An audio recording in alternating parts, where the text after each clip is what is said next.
Trenizi nisu obavezni, ima veliki broj žena u 50. godinama koje ne znaju da vježbaju, ali imaju sjajne rezultate.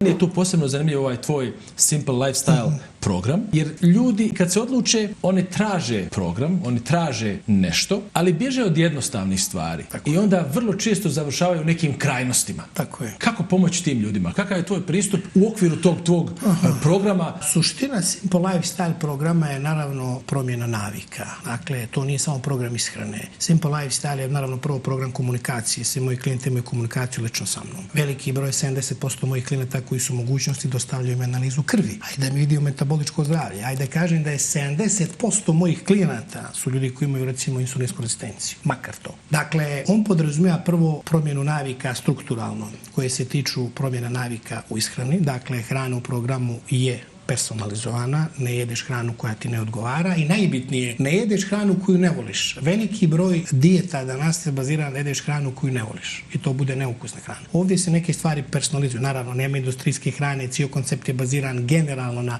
antiinflamatornoj hrani. Vrlo često je tu naravno upakovan i taj FODMAP princip ishrane jer daje važnost digestivnom sistemu. Ogroman broj ljudi danas ima problema sa SIBom, sa kandidom, ali da ne ulazim u tu dubinu sad. Dakle, to je program personalizovan ishrane. Nema glutena, recimo generalno neki moj pečat, nema pržene hrane, hranu obrađujemo na vreo vazduh, kuvanje, dinstanje i tako dalje. I upravo mi je cilj moje ishrane generalno da naravno vratim metaboličko zdravlje ljudima, ali da spustim i te upalne procese unutar našeg tijela koji su onako tema za sebe. Također to je program koji obavezno podrazumijeva evidenciju pređenih koraka, dakle moramo da znamo da su dnevne aktivnosti i ishrana ključna komponenta za pokretanje oksidacije masnih kiselina ili gubitak sala. Tu je naravno personalizovana suplementacija, tu je naravno trening sa video snimcima koji svi klijenti dobijaju. Trenizi nisu obavezni, ima veliki broj žena u 50. godinama koje ne znaju da vježbaju, ali imaju sjajne rezultate. I naravno to je program, kao što rekao, komunikacije, tu je higijena spavanja, protokol za optimalnu hidrataciju, dakle sve je obuhvaćeno.